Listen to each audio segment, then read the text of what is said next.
From Beijing to Berlin, from Washington to Wellington, workers, traders, investors, and consumers are wondering if a trade war is looming between China and the US, dragging the whole world towards darkness.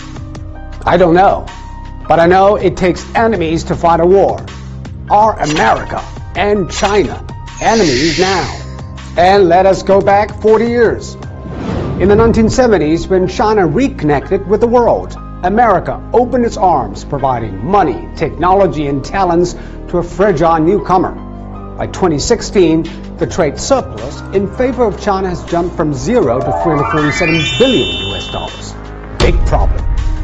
The trade imbalance is really an issue of structure. Both America and China are flawed.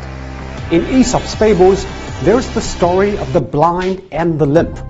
They forge a partnership to help one another. The limp shows the direction, and the blind does most of the walking. The U.S. is the limp, relying on cheap goods and credit from China to maintain the American way of life. And China is the blind, making products and saving money to keep its momentum of growth.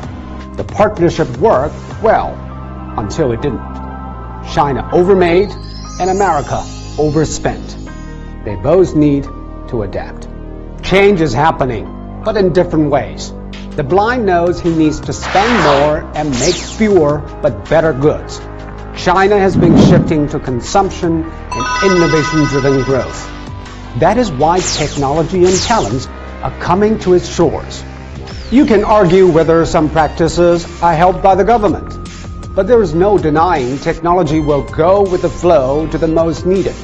And right now, it is increasingly on the west side of the Pacific, where a behemoth supply chain, highly developed infrastructure, well-trained labor, and the biggest consumer market converge. The limp, however, has some trouble adjusting. Economically, America needs to consume less and make more, but the limp has been relying on the blind for too long. Easy credit and cheap goods are addictive. The current trade structure benefits American companies, but not American workers.